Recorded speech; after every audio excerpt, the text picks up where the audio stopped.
Nafxanyaa sana cabsuunsaa mirkaneesseera. Wantoonni nafan yoo jiraate sammas cabsuurraa duubatti hin deebi'u maaliifi fuulduratti malee duubatti wanti deemamu waan hin jiraanneef jechuudha. Guyyaa inni caberraa kaasee aga har'aatti qabsoon Oromoo fuulduratti deemaa ture. Ammas garuu fuulduratti deema. Kana caalutti baana malee wanti booddeetti nu deebisin jiru. Garuu akkuma abbootiin keenya gaafa caban gaddine sana ilmaan nafxanyaas immoo waan abbootiin isaanii cabsan sana deebisnee gaafa cabsinu maaliif bo'u jechuun sirrii natti hin fakkaatu.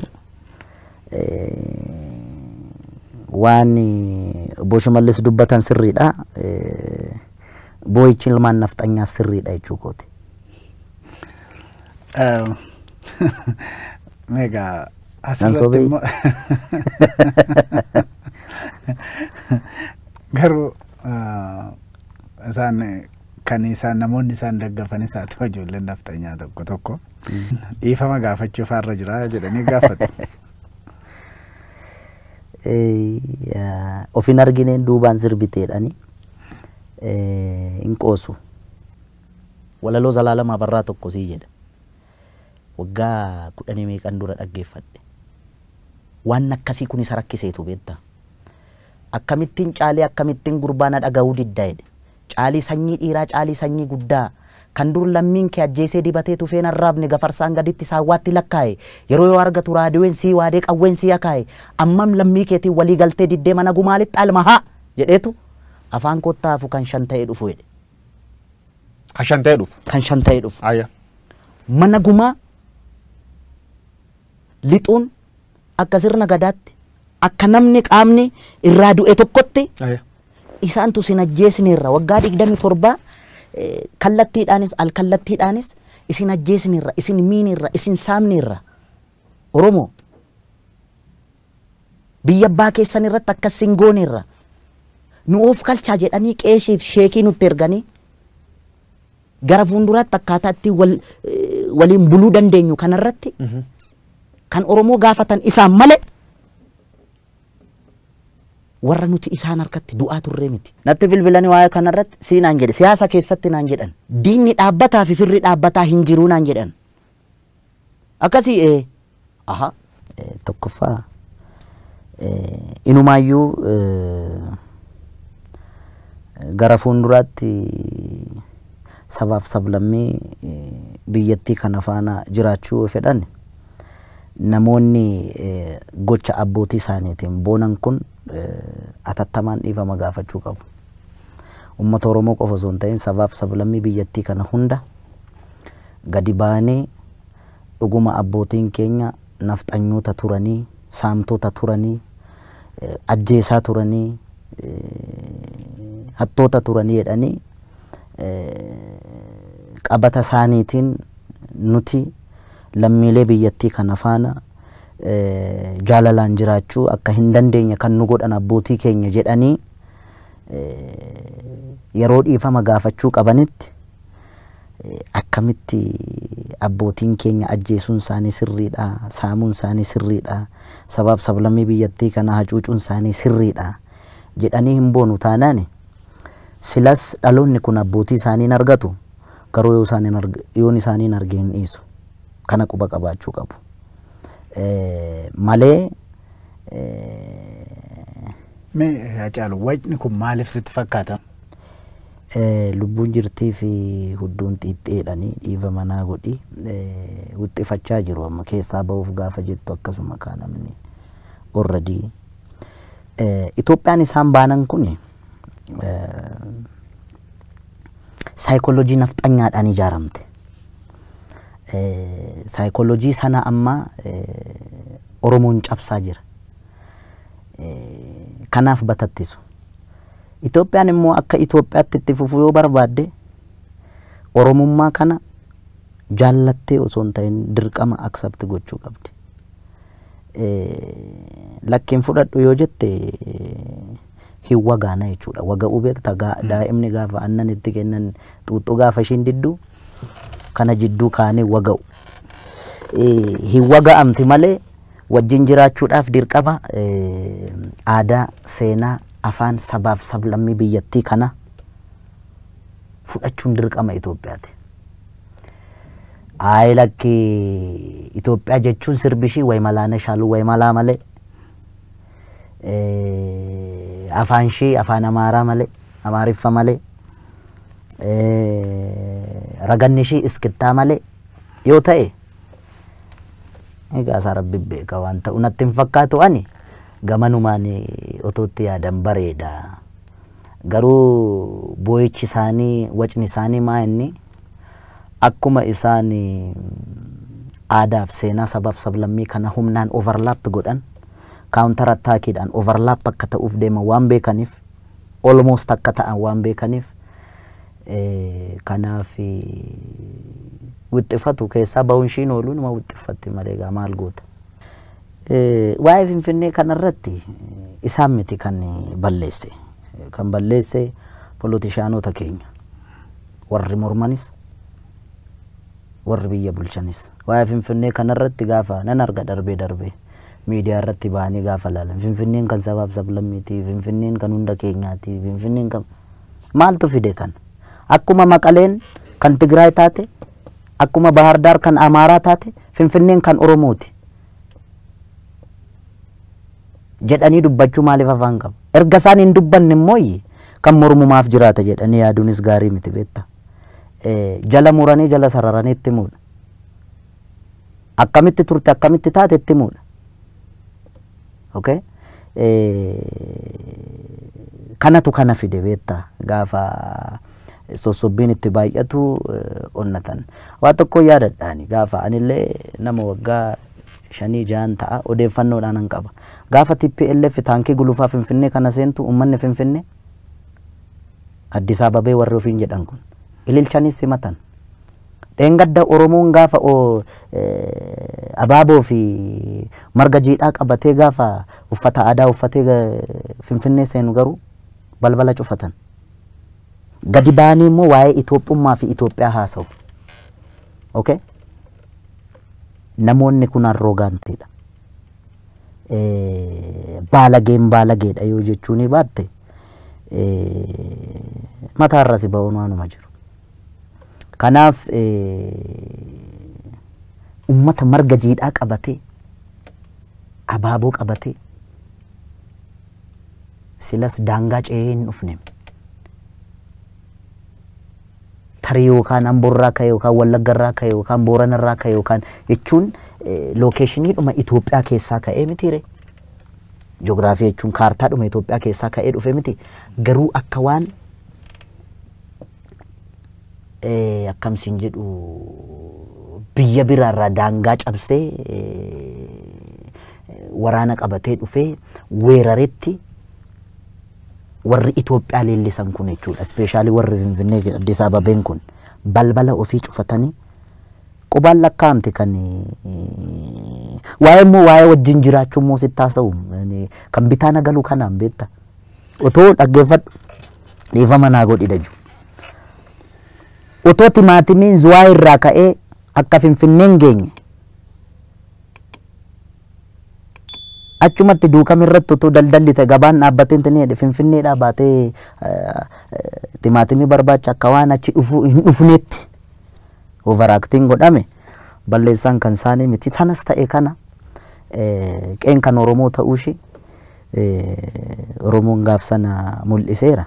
Garuu Hacaaluu namoonni warri siyaasaati jettu qeeqxe kuni afaan guuttatanii Finfinneen kan Oromooti, handhuura Oromooti. Sabaaf sablammoonni biraa akkuma magaalaalee biraa keessa jiraachuu danda'u jedhanii sanammoo seeran gara seeran akka hojiirra oolu wanti isaan dhorke maaliif sitti fakkaata? Inni waa lama natti fakkaata. Tokko tarii filatamuudhaafis ta'uu danda'a. Kan na dinqu immoo mootummaa biyya bulchuu qofaa miti. Aangawoota mootummaa keessa jiran qofaa miti kanan taajjabe. Mormituu keessaas argeera.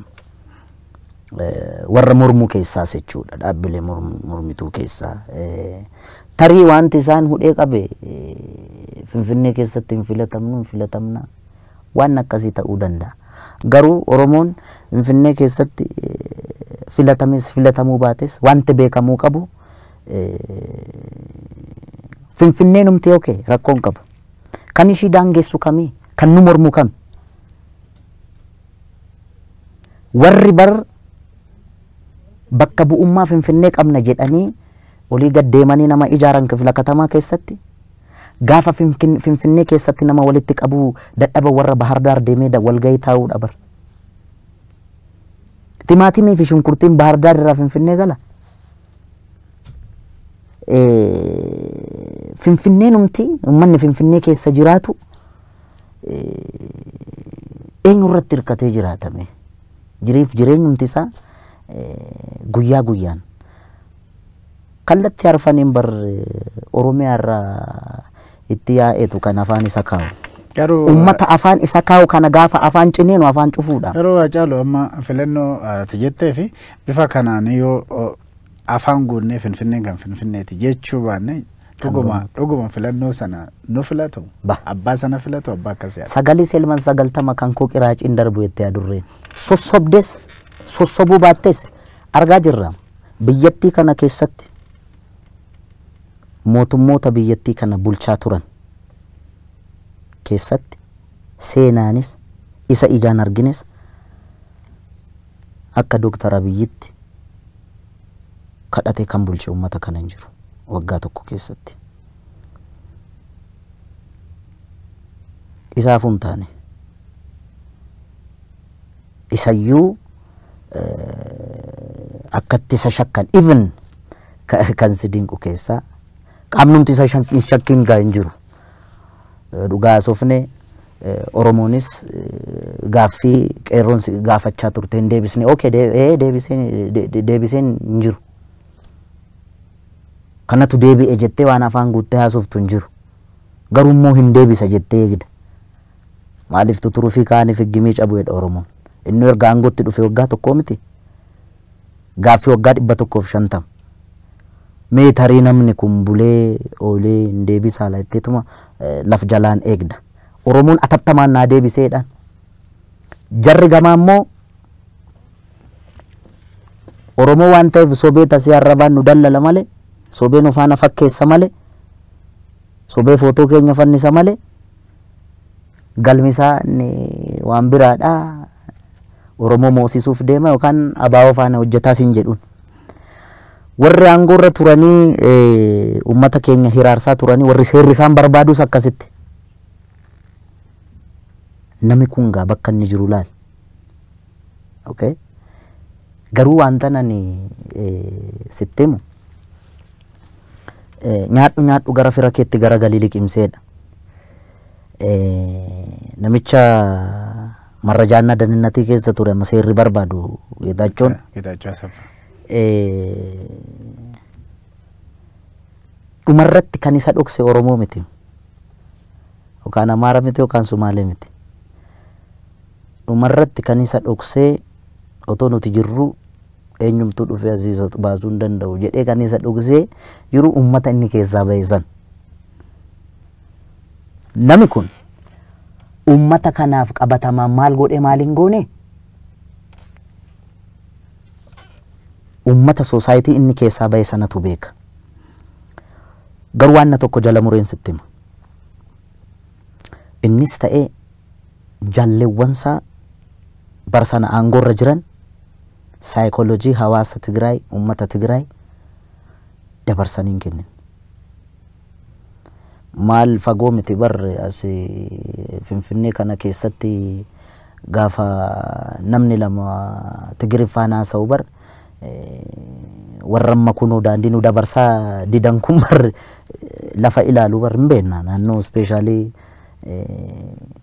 naannoo 24 jedhamu kana keessatti isaantu ture kana maaltu fide yoo isaan ol jettee ilaalte Geetaachootu jira ka baay'ee jira boo kuni jechuun waan Dr. Abiy 4 kiiloo jiruuf yookaan yeroo ammaan kanatti inni dameetikaa hoogganu Oromoo waan ta'eef Oromoo naa sodaatamu jechuu koo miti garuu at least kabajamuu mala Oromoon haa roorrisuu miti. At least roorrifamuu hin qabu jechuu barbaadeetanii. Meegaa yeroo baay'ee ati quuqama sabaa yookaan mataa keetiillee sirbaanii ibsita geerarsoodha keessattuu 4 kiilootti nu ta'anii jettee turte yeroo TPLF aangoorra jiru. Dhugaadhumatti ittaanne 4 kiiloo kanatti. Dadhabina keenya yookaan rakkina keenya har'allee rakkina qabna. Har'allee bar 4 kiiloo jala dhufnee miti kan nuti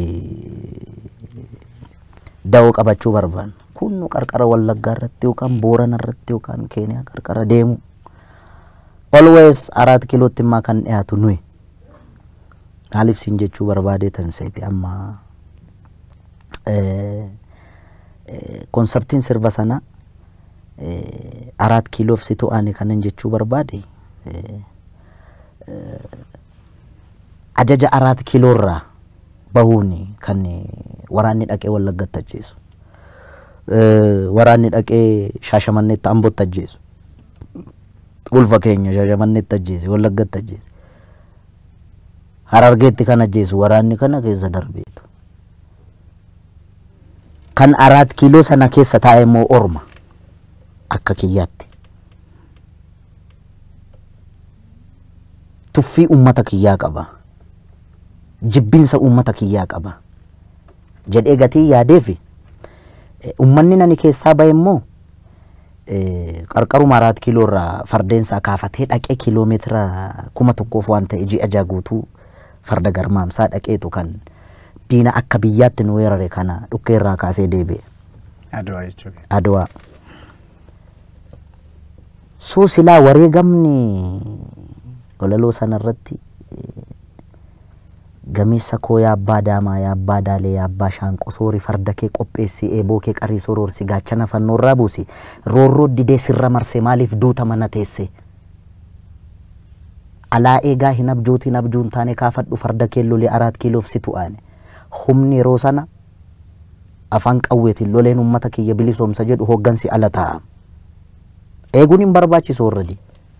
Erga mana taa'ee du'uun jiraate maa tattaafateen du'uudhaan sirbi kun kan jedhu. Silaawoo dhufee maa kana goota jedhee nama yaada sii kennee si sirreessee deemuu miti. Nama qeetti dhufee ijoollee kee faana rasaasaan si fixu kana. Wareegamni inni dhumaan du'aa mitiire. At least ajjeesanii du'uudhaan kanan jechuu barbaade jechuudha. Kanaaf isa qeetti sitti ergame miti. Isa si walakkaa taa'ee ajaju sanatti deemiin jedheen baran 4 kiilootti. Isa kunoo waraana qeetti si ergu sana isuma guddaayyuu situ marsee jira itti deemiidhaan. Kanaaf ammas qaamni uummata keenya bulchu firasaa ta'u maali 4 kiiloo irraa waan hawaasa keenya hin fayyadne akka kanaan dura waan hawaasa keenya miidhu waan godhu yoo ta'ate kaleessas 4 kiilootti nutu aana ture har'a ittaanuu qofa miti keessas jirra marsinees jirra. Garuu keessaa jiraannu marsineesaa jiraannu malee keessattuu dhaloonni qubee dhaloota kee gaaffiin inni gaafatee fi kan inni du'eef hedduu ammallee akka hin deebine beekamaadha. Naagala. Kun erga hin taanetti 4 kiiloon nutu aane kan jedhu sun hojii. Amma qaamni 4 kiiloo jiru tokkoffaa dhala Oromoo ta'uu isaatti amanuudha. Hamilee ittiin hawaasa ofii ittiin miidhuus hin qabu. Nan qabas yoo jedhe adoonu. Garuu uummanni keenya isa akka kanaan dura sirreessuurra isa kana sirreessuun itti salphata jedhee yaada. Jechuun saayikooloojii jechuudha. Oromata achi keessa ture. Ormi tuffisii qaba. Tuffisii qabaachuufis hamilee isaa qaba. Ormi orma waan ta'eef jechuudha. Egaa ammas keessattuu kara nafxanyaa kanaanii sirni durii sana deebisuudhaaf roorri sun Oromoo irratti roorri sun tokko ni mul'ata. Gaaffiin akkasitti deebi'a gaaffiin Oromoon kaaseef dargaggeessitti du'een sun hin deebine. Finfinnee waa'ee afaanii namoonni nama ajjeesan ammallee aangorra jiru kaan isaanii warri duraan pirezidaantii Lammaan fa'aa harcaasee ol deebi'aati jiru. Egaa kana yeroo argitu gaafa sana yoo diddan qeerroon waamaatte yookiin qeerrottanii jedhaa jettee turte. Ammoo kan si dinqu keessaa yeroo sana Dr. Abiyyis fi jaalleewwansaa obbo Lammaa fi jaalleewwansaa tifoozoon bitaa mirgaan yeroo ho'e sana kanan akkas isaan jedhan yeroo sanatti ormis akka taabotaatti yeroo isaan baatee takka mataa irratti qooxii irra baatee yeroo deemu sana Oromoon keenyas yeroo akka malee machaa'e sana inni mormus inni maal ta'us yeroo sanattani ho'a sana keessatti inumaayyuu ijaan bu'e. Ija kanan bu'e jalqaba isa deeggaruus isa mormus ijaan bu'e. Maatu dhufa waltajjii kanarratti argamuu qabda gaafa naan jedhani. Garuu sirba naa filatani. Amma maqaa dha'uun barbaadu. Jirra qofaa sirbita. Geerarsi hin barbaachisu jedhan. Filadhaan jedheen. Aga yoonaatti dabballeen dhaaba kamu kan mormus kan biyya bulchaa tures sirba naa filee sirbeen beeku. Sirba naan filadheen sirba waan ana sirbu anaaf dhiisa yookaan waltajjiin kun nattaafu maaliif sittafa nama du'aa jira. Finfinneetti diggisiin kan jiru Finfinneetti malee Harargeetti miti. Diggisiin kan jiru Finfinneetti malee Mooyaaleetti miti. Yeroo sanatti akka malee karaa Sumaaleetiin rukutaa turan uummata keenya aangawoota TPLF jeneraalota TPLFtu rukuchiisaa ture. Gariin hidhaa jirti gariin amma dhibee waaqaatiin kan du'e jira. Lakkiidhanii egaa ta'uu baannaan nattaafuun jedhee dhumarratti egaa waanuma hin taane kan goone jedhaniituma nan deeme jechuudha.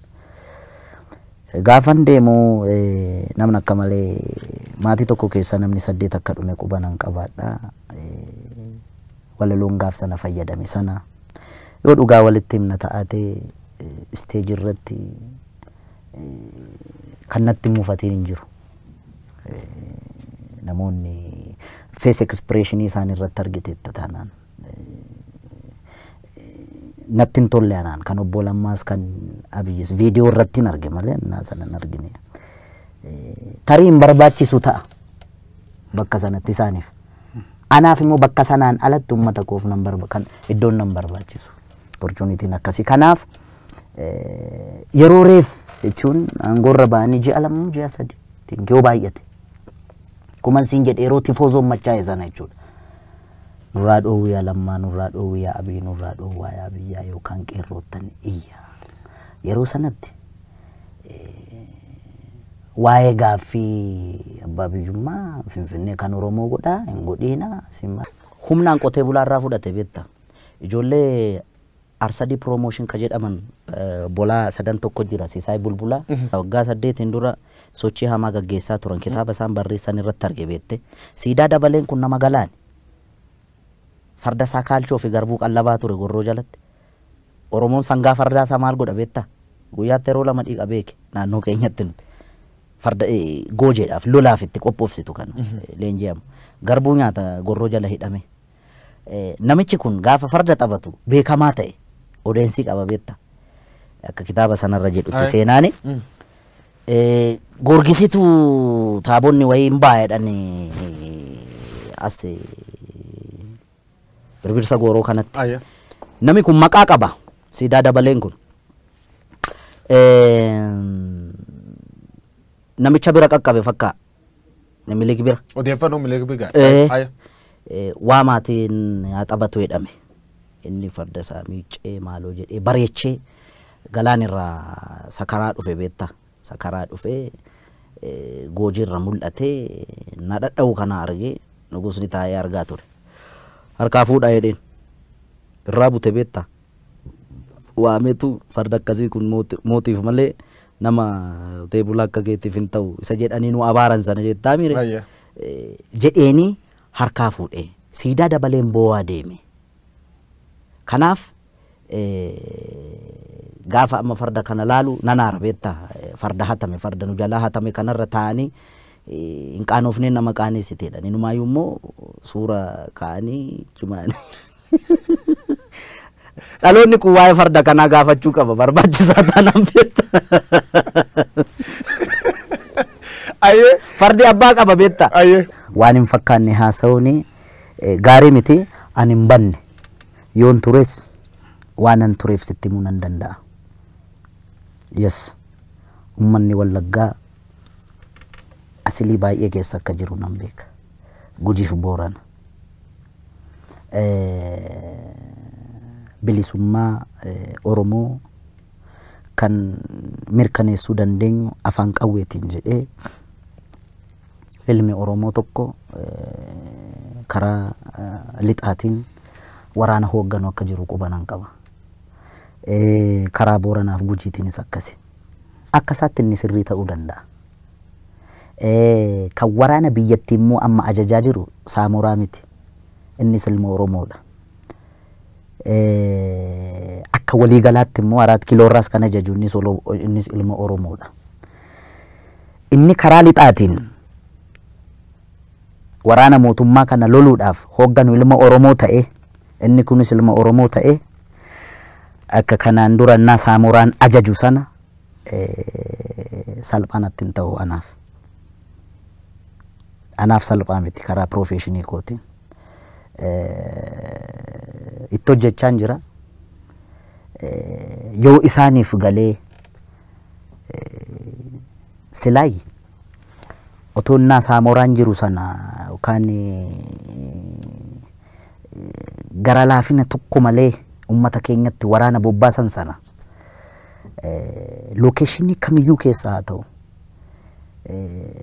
ilmi Oromoo tokko waraana hoogganaa jira Oromiyaa keessatti otoo naan jedhani tarii amma haasa'uun hin barbaachisu beektaa. Namni na dursuus hin jiru ta'a. Maaliif lolli yeroo sana ture lola dhugaati.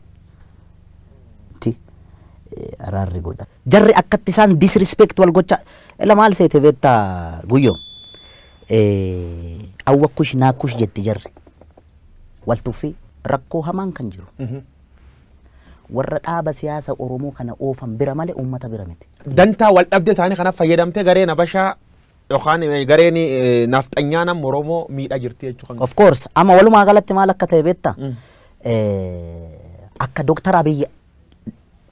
Dr. Abiy waraana isaa ajaje akka Jawaar ajjeesu yookaan qabsaa Oromoo hayyuu tokko akka ajjeesu nafxanyaan halkanii guyyaa irratti hojjechaa jirti. Gaafa muummichi ministeeraa waanuma xinnoo bar waan guddaa miti bar gaaffiin deebi'een jiru beektaami. Mee gara fuulduratti hin deebisu hin deebisan hin beenu gaaffiin Oromoo waan guddaan turre bar. Negotiationiin godhamee amma isaan galanii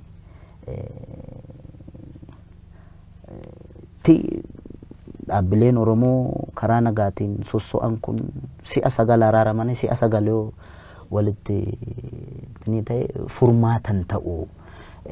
Naanna'ee lokeeshiniin waraanni itti gaggeeffamu hawaasa keenya keessa ta'uusaa badaadha agartee waraanni amma dhugaa yoo walitti himna ta'ate dhugaan yeroo baay'ee naadhofti dirqamanii dhuma liqimsuudha malee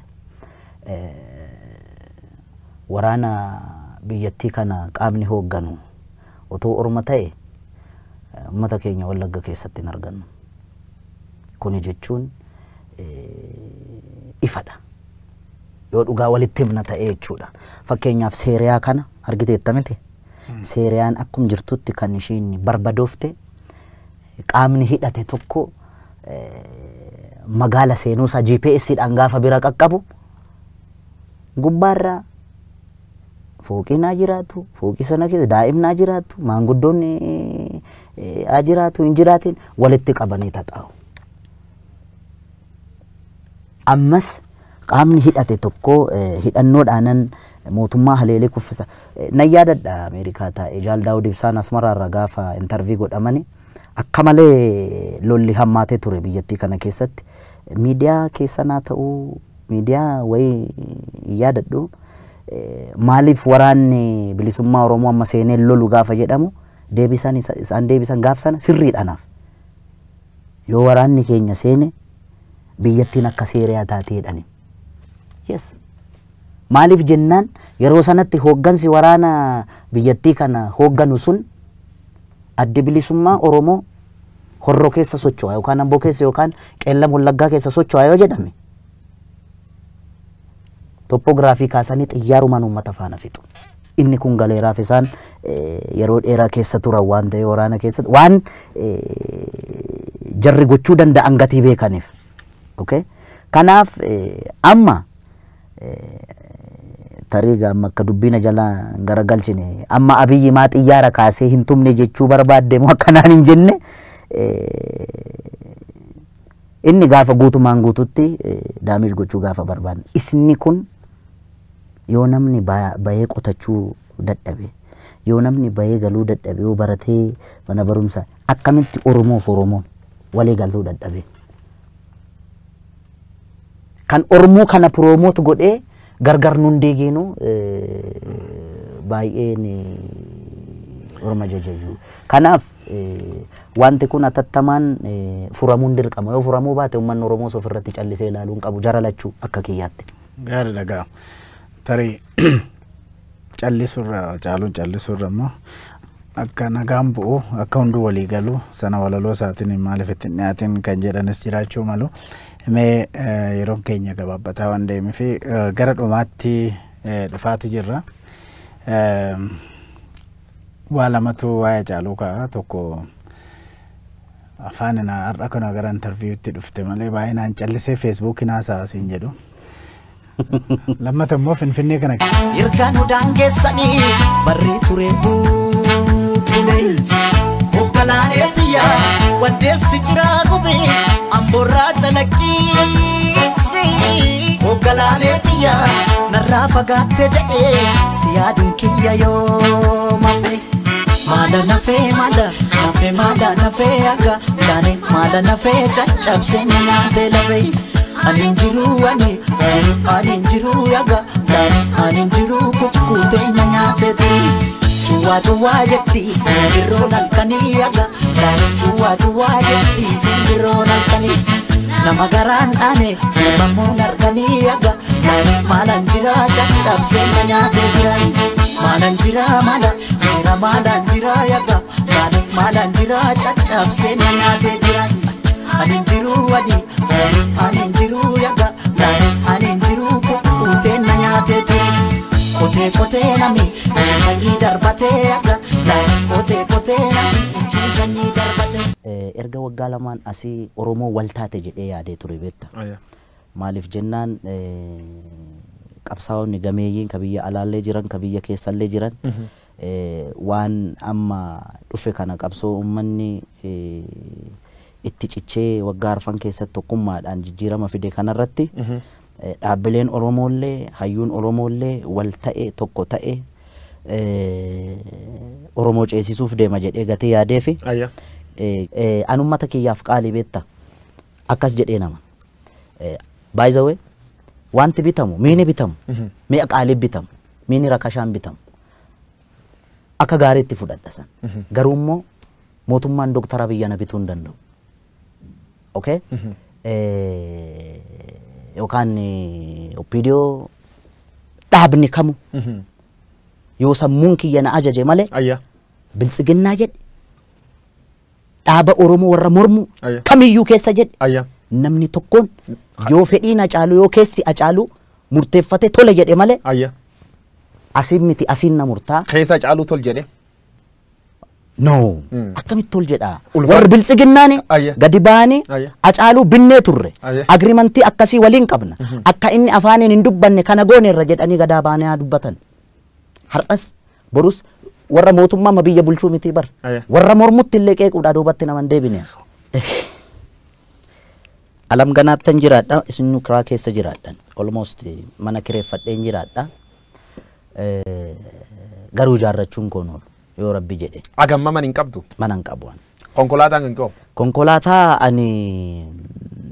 konkolaataa amma oofu sana dura diasporaan naa bite akkamitti naa bite an biyya kanatti beektaa eddan koonsartii hojjedhe maallaqa argadhe an albama kiyya hojjedhe waggaa lamaan booda biyya keessatti akkan hin hojjamne hayya hojjechuu qofa miti miidiyaa TV Oromiyaa irratti illee akka sirbi koo tokkichi hirran dabarre uggurame carraa Ameerikaa ittiin bahu argadhe Ameerikaa Awurooppaa Kaanaadaa Awustiraaliyaa irra deeme ummanni biyya alaa jiru naafaa jiraatu by the way kadhaa miti kanan deeme biyya alaas dandeetti kiyyaa nan deeme ummanni koonsartii kiyya seene acaaluu gargaarraaf osoo hin ta'in acaaluu waan jaalatuuf acaaluudhaan intarteen taana jedhee seene ani immoo ummanni sun jaalala inni naa ibse hamilee inni naa kenne qofaa miti maallaqa seenee kaffalee seenee na laale Kaanaadaa deemee tuurii otoo hin gochaa jiru asii biyya raanatti bilbilan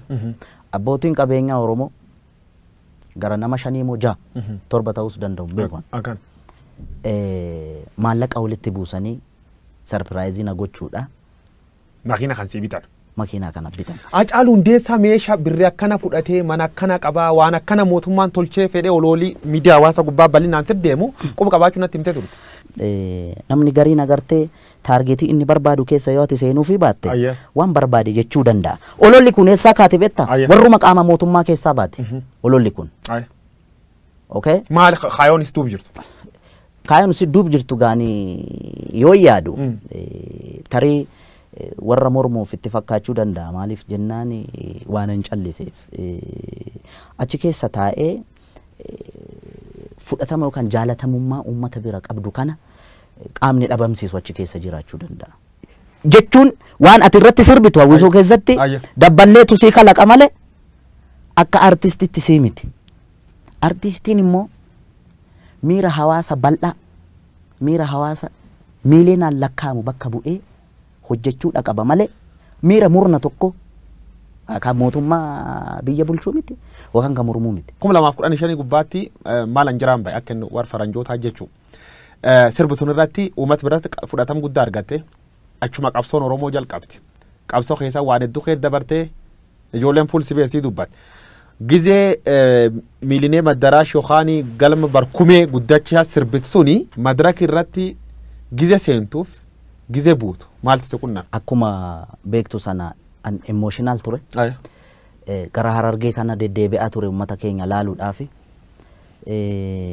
yeroon deddeebi'u sanatti bara jireenya koo keessatti akkasitti abdii kutadheen beeku maaliif waan wayyaaneen uummata keenya irratti raawwachaa turte sana argee walaloo sana akka jirutti Direedawaatti hin barreesse harka caalaa jechuudha Addisuu Araggaa kun natti bilbilaa ture qophiin akkasii kun jira hin jira laayivii darbaan jeen addunyaatti darbaan jeen addunyaatti darbaa ayyee sanarratti hundaa'ee barreesse jechuudha erga addunyaatti darbe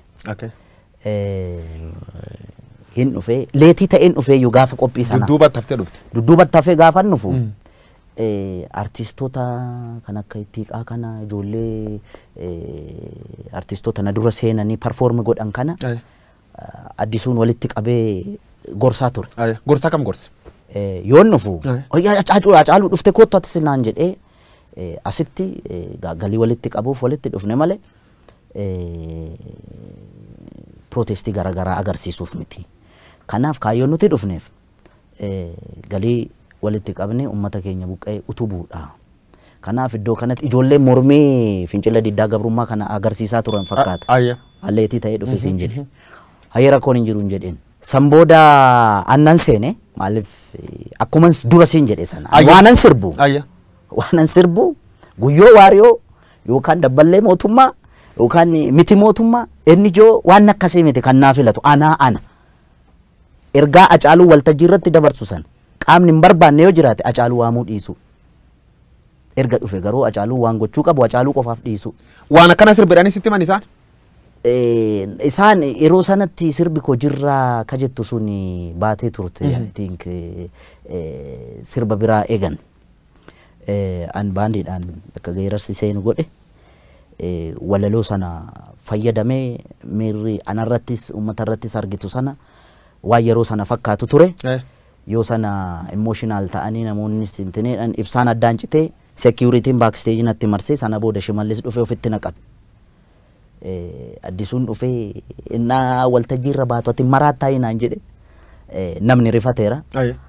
Shimallis ofitti naqabe erga goote bagatti cabsite naan jedhe.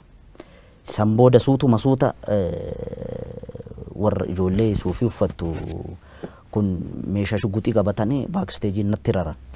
Natti marsanii kana booda nutu si fudhatee deema rakkoo jiru wajjin jirtaa jedhan. Rakkoon jiraatee jiraanne handantaa kiyyaan turre yeroo sanatti. Baay'ee dhiphatanii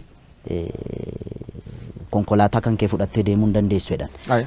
Backstage karaa ittiin baatu Mileeniyem Addaarash gaafa deemu namoonni qawwee qaqqabatanii dhaabbatan arge waraana. Federaalirraa. Federaalirraa. San booda nama Toofiq jedhamu amma protokoola muummicha ministeeraa ta'u beeku. Inni yeroo sana ijoollee amma gaardota sana mucaa hoogganaa ture fakkaata. Akkasitti jarrigaa akka dabarsanii na kennan bilbilaan rakkisaa akka turan qaama amma jijjiirama kana hoogganaa jiru kana yeroo sanatti aangoo irrattis ol hin baane agartee yeroo sana yeroo hamaa ture yeroo riskii ture. Dabarsinee hin kenninaa irratti lola hamaa ture erga uummanni bahee VAT jarri lammaa fa'aa biyyi fa'aa adda gaggeessaniin booda waraanaan achi qobaatti na hambisanii VAT lamaan fudhatanii na gadan. Kasi dinqu keessa karaa Boolee Mikaayilii kana na fudhatanii ce'an. Si mursiisuuf jechuu. Yaa waan ajaa'ibaa mursiisanii na fudhatanii badan bar. Makiinaa qulfiis narraa fudhatanii biraatti kenname waan hamaa ture. Yeroo sanatti wanti dhalate dhugaan jiru kan. Maal wanni isaan haasan warri ijoollee irra maal dhageetta akka simii dhufe dhan. Ijoolleen numaayyuu mucaa Tasfaayee jedhamu tokko jira amma maqaa abbaa isaa Tasfaayee eenyu akka ta'e beeku dameetikaadha. Ijoollee Oromooti ijoolleen suni numaayyuu na dudduuba bireeniin fa'a ture. Sibiiliidhaan uffatanii madireesii fa'a. Almost amma waraanni hin banama eegaan turen. Reediyoo gochaa turu makiinaan hordofuu yeroo kate meetira akkasirratti rukutaa fa'a waliin jechaa turan. Parpasli si qabuuf dhufan jechuu isaan. Isaan na qabu maammaa dhufan jaratu kennuu dide. Good. Hojii hojjettu sun fakkeenyaaf madaraka irra cabsitee waan akkasii sun live irra dabarsu keeteef riskii sun fudhattee jirtu. Riskii sun itti gaabbitaa fakkeenyaaf. Ittiin gaabbi. Riskii ani yeroo jalqabaaf miti kanan fudhadhee inni sun hamaa ture. Beetta ani namattuu hin himne hiriyoonni kiyya hin beekani. Haati warraan kiyya hin beektu haadha warraa kiyya ulfa ji'a torbaatu garaa jira. Kan daa'ima immoo kan wabiin waggaa 2.5 ini mugaani agartee riskii kana maa dhaabbitti du'uu manna yoon du'es lafan siileessu namnu du'an qatu jiru beetta in dhaamatee chadaga hiriyootan teennatti dhugataatiin beeku dhartaati dharaa jedhi duu dandaa maatii tiyyaan waan akkana kana yoon du'ellee kan tolcha itti dhaamattee beetta dhaamatteedhaan dhuguma jechuun hiriyaa kiyya keessaa mucaa Ingiduu Cimsaa ka jedhamu jira. Inni hin beeka beetta jechuun akkuma qoosaa godhee ittime waan ani akkuma siin jedhe sana biyya alaa kana deddeebi'ee hojjedhee dhufe kana manatti ijaara jedhee lafa bibbite tokko jira alaqa kiyyaan isaan yoo wanta akkasii uumame just kana godheedhee an qaama kiyya dhiqadhee rifeensa ofirraa ciree qaama kiyya guutuu dhiqadhee dhufe agartee milkaa'es gala jettee yaaddugaa yoo kun ta'e haa ta'uu baate riskii ani gaafan fudhadhu ofittuun himu namuu kutannoo hamaa keessa ture waan ta'eef yeroo gaarii carra qabeessas waan an ta'eef malee nan nyaatama ture. Profeesar Isqeel Gabbisaa fi Baqqeeyyi nama ani isaan arrabsuudhaaf miti nama deebiitti deebisuu danda'uudhaaf nama hamilee qabu miti beetta. Nama akka malee jaaladhullee nama akka malee kabajullee dhugaa dhiigalmaan Oromootiin yoon dhugaa haasa'e gaafa waan kana haasa'u sammuu kiyyatti isaanuu yaadadhee miti. Qondaalli kanaan dura mormituu ture kaafaa amma oobkoo durii keessa ture namni wayii maqaa tuuta waan ta'e fudhatee achitti gaafa inni walgahii jara faana taa'u argee tanani sanarratti hundaa'ee haasa'e beekta. Otuma immoo baqqeenuu deeme piroofeesaruu deeme fudhataman qabu na biratti. Jaawaaruu yoo deeme maaliif naan jedhi tarii wallaalummaa kiyyarra madda ta'a garuu ammallee jarri nama gumaati Oromoo waliin. Nafxanyaan diina Oromooti, kaleessas diina Oromooti, hardhallee diina Oromooti, gara fuulduraattis diina Oromooti. Akka wallaalummaa yaada Hacaaluu Hundeessaa. Ama beektaa sana keessa seenee borcuuni tarii wallaalummaa kiyya kaasuu danda'a. Akka Oromoo tokkotti maaltu sitti dhagahame Hacaalaatu Oromoodha, Oromoodhaaf iyyaa turte yoo naan jette. Ijoolleen daggala keessa jirtus dhiiga kiyyaana. Okay? Gaafa isheen rukutamtee reeffa ishee Facebook irratti argu na dhukkuba keessa kiyya. Ijoolleen asii bobbaafamtee deemtu kunis maqaa seera kabachiisuudhaan Oromoo. Jarri walilleen booji'an beektaa yoo wal booji'anis akkaataa isaan disrespect wal godhan kana gaafa argitu Oromummaa keessi jibbisiisa beektaa. Oromoon Oromoo irratti dhukaasuu arguu irra caala du'a wayya beektaa. Warri obbaafate warri du'e kun obbaafate.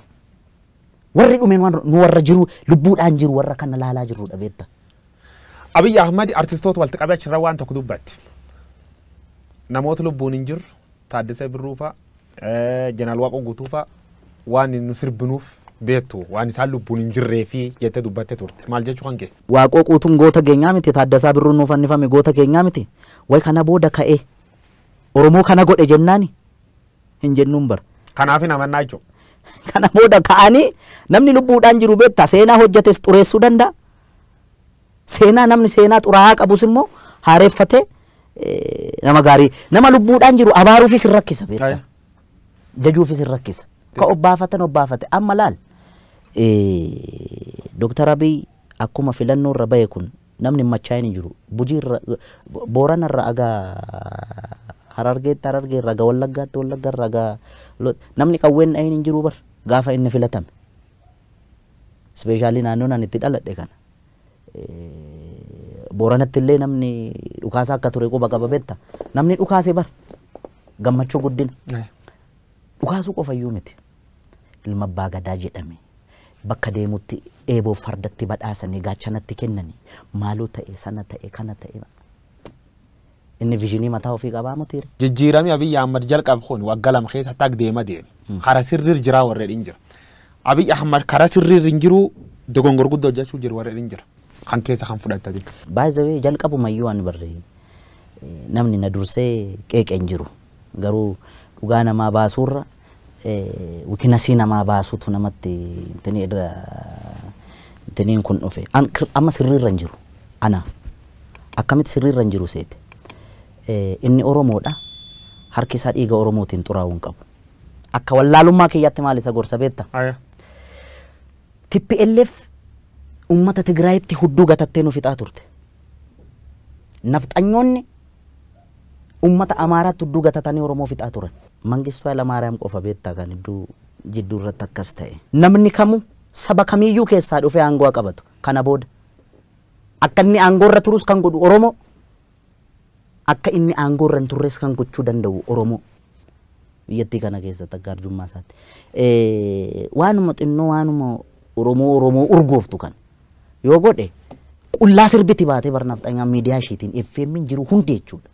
Yoo nagnoo waan isaan hin jedhiin hin jiran beektaa gaafa immoo inni xiqqoodhuma saayikooloojii Oromootti wanta buutu kana yoo godhe yetimmi walad tini balinji la Itoophiyaan jedhanii tila hin bubbisu beektaa. Maal dookumantariin irratti hojjechaa ooluu miti. Maal anjira gubbaatti yaa galaaneetiyyaa ette fardi siidaa hatan siidaa dabalee sini ette wanni ette erganu daangeessani barii turee bulbul farda badii Hacaaluu wanni farda waan fardaa sobtachi keessa waarke. Farda siidaa hataniidha. Farda siidaa hatani siidaa dabaleen sooree erganu daangeessani barri turee bubbulee fardi siidaa dabalee sun farda mililikirra taa'ee kun amma suura ka'e san farda hatame beektaa. Eentati. Namicha nami hattuu ما ور بنلك ليلز خفردي خساتي الأمال جتان فردي خساتي إني فرد مساتين دفين no inni calqaba harree yaabbatee dhufe gara oromiyaa gaafa seenu seenaa jedhaa bara caaluu miti kan jedhu seenaan moo rirmi nyaatu beektaa seenaan seenaadha okay yaabbii fardaa isatti beekanni amma waa'ee adwaa faana wal qabate warri lole kun tuulama kana fardaan dhaqee dhukkeerraa kaase minni yaa wotorra ka'ee danda'a yookaan qabaniif ittiin deemataan beekamu ammas bari ijoolleen gaafa fakkeessitu siidaa isaa bukkeetti gaafa adwaan kabajamu ijoolleen jijjirti farda jalatti qabanii kan deddeemu sangaa farda si jalatti hin qaban yoo yaabbii dandeessedha kan yaabbattu namoonni siidaan kun kajiganii jedha siidaan kun yoo jig fardi akkanatti fardi ka Oromoo fardi kan Oromoodha akkam tolcha farda akkamitti jigama akkam tolcha kajige yoo inni isaarraa jigsan malee okay ga inni walumaa galattan fardi abbaaf deebi'uu qaba inni dhaloonni hin deeffata baay'ee anaaf sirratti hin ta'in malee inni waan hin oolle beektaa waan amma Ameerikaa kana keessatti ta'aa jiru beektaami biyya qaroomte biyya guddatte yakkamaa beeke Minilikisiif yakkamaa moo oh my god ani inni gaa reeffaa miirammaa ekeraadhanni jechuun seenaa rirmi nyaatu siin jedheera seenaan immoo dhugaa kan sobaa jedhu kan dhugaa jechuun akkamitti namni kana na godheeredhe sobaan si himata nama lubbuudhaan hin jirre aannolee irratti kana godheera calanqoo irratti kana godheera gaafa jedhamu aboo bara sana inni barkanaan mallatteessa jedhan warri harkaan mallatteessu warri maastarsaa fi digirii fi PhD qabu bara mallee ulfajjeesaa jira beektaami inni bar sanatti doofummaa sanaan harma yoo mure harka yoo mure maal intini gaa doofaa waan ta'eef miti qotee bulaarra kan farda hatu kan farda saam walumaa galatti yakkamaa beeta mangisti keettee Oromoo lolti wanni isa khasiidaan isa beeta mangistu kan palaasi mootummaa keettaa sun akkamitti ilaaltate maltee fi wanni sun rifadheeran maaliif seete tokkoffaa ekeraa achi keessatti yaadannoo ekeraayyuu gochuun sirrii miti nama intini na yaadda'aaf wanni maaliif seete warra achi keessatti suurri isaanii bocame hundi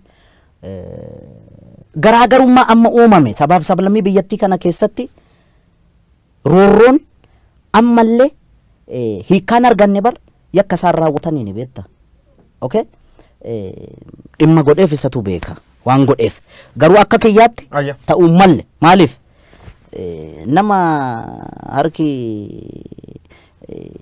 dhiigni ummata qulqulluu harka jiru ekeraa akkamitti yaadannoo gootee